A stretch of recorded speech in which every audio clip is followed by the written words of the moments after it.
മഹാഭാരതത്തിലെ അഭിമന്യുവിന്റെ കഥ നമുക്ക് എല്ലാവർക്കും അറിയുന്ന ഒരു കാര്യമാണ്. അമ്മയുടെ ഗർഭത്തിലിരിക്കുന്ന സമയത്ത് തന്നെ ചക്രവ്യൂഹത്തെ പറ്റി പുറത്തുനിന്ന് കേൾക്കുകയും അത് പിന്നീട് യുദ്ധത്തിലോട്ട് പോകുന്ന സമയത്ത് ആ ചക്രവ്യൂഹത്തെ ഭേദിച്ചുകൊണ്ട് അതിനകത്തോട്ട് ചെല്ലുന്നതും. ഇതിവിടെ എടുത്തു പറയേണ്ടത് എന്താണെന്ന് വെച്ചാൽ നമ്മുടെ മോഡേൺ സയൻസിൽ തെളിയിക്കപ്പെട്ട ഒരു കാര്യമാണ് ഈ അഭിമന്യു എഫക്റ്റ് എന്ന് പറയുന്നത്. അമ്മയുടെ വയറ്റിലിരിക്കുന്ന സമയത്ത് തന്നെ 4ാമത്തെ ഒരു മാസമാകുമ്പോൾ തന്നെ ആ ഒരു കുട്ടി ചെറിയ ചെറിയ ശബ്ദങ്ങൾ, അതായത് നമ്മുടെ ഹാർട്ട് ബീറ്റും അതുപോലെ പൾസും എല്ലാം കേട്ടു തുടങ്ങും.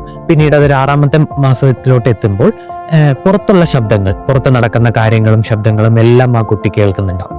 7ാമത്തെ മാസത്തിലോട്ട് കടക്കുന്നതോടുകൂടി ആ കേൾക്കുന്ന ശബ്ദങ്ങളെല്ലാം അവരുടെ മെമ്മറിയിലോട്ട് സ്റ്റോർ ചെയ്ത് വെക്കുന്നുണ്ടാവും. അപ്പോൾ ഇതൊരു തെളിയിക്കപ്പെട്ട ഒരു കാര്യമാണ്.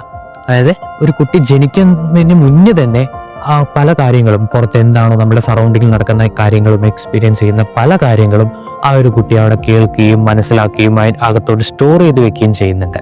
സോ ഒരു കുട്ടിയുടെ പഠനം എന്ന് പറഞ്ഞ് തുടങ്ങുന്നത് ജനിച്ചതിന് ശേഷമല്ല, ജനിക്കുന്നതിൻ്റെ മുന്നേ തന്നെ ആ ഒരു ജേണി സ്റ്റാർട്ട് ചെയ്യുകയാണ്. 4ാമത്തെ മാസം മുതൽ തുടങ്ങുന്ന ഒരു പ്രോസസ്സാണ് ഈ ഗ്രാസ്പിംഗ് എന്ന് പറയുന്നത്. സോ അത്തരത്തിലായതുകൊണ്ട് വളരെയധികം ശ്രദ്ധിക്കേണ്ട ഒരു പീരീഡാണ് പ്രഗ്നൻസി പീരീഡ് എന്ന് പറയുന്നത്. നമ്മൾ ചുറ്റുപാട് നമ്മൾ കേൾക്കുന്നതും നമ്മൾ കഴിക്കുന്ന ഭക്ഷണവും എല്ലാം ആ ഒരു പ്രഗ്നൻസി ടൈമിൽ ആ കുട്ടിയെ അഫക്റ്റ് ചെയ്യുന്നുണ്ട്. ആ 4 മാസം അല്ലെങ്കിൽ 6 മാസത്തിൻ്റെ ഇടയിൽ കേൾക്കുന്ന കാര്യങ്ങളെല്ലാം തന്നെ ആ കുട്ടിയിലോട്ട് ഗ്രാസ്പ് ചെയ്തിട്ടുണ്ടാവും.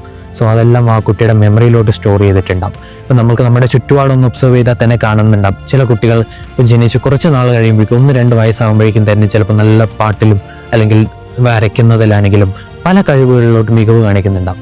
പക്ഷെ ഒന്ന് ആലോചിച്ച് നോക്കുമ്പോൾ മനസ്സിലാവും അത് എവിടെ നിന്ന് കിട്ടി, ആ ഒരു കഴിവ് അവർക്ക് എവിടെ നിന്ന് കിട്ടി നോക്കുന്ന സമയത്ത് നമുക്ക് അതിനൊരു ഉത്തരം അവിടെ കാണത്തില്ല. സോ ആ ഒരു കഴിവ് നേടുന്നത് പറയുന്നത് ആ ഗർഭകാലത്തിൽ ആ കുട്ടി കേൾക്കുന്നതും അറിയുന്നതുമായിട്ടുള്ള അറിവുകളിൽ നിന്നാണ്. സോ വളരെയധികം ഒരു ഇമ്പോർട്ടൻ്റ് ആയിട്ടുള്ള ആ ഒരു ഡ്യൂറേഷനാണ് 4 മുതൽ 9 മന്ത് എന്ന് പറയുന്നത്.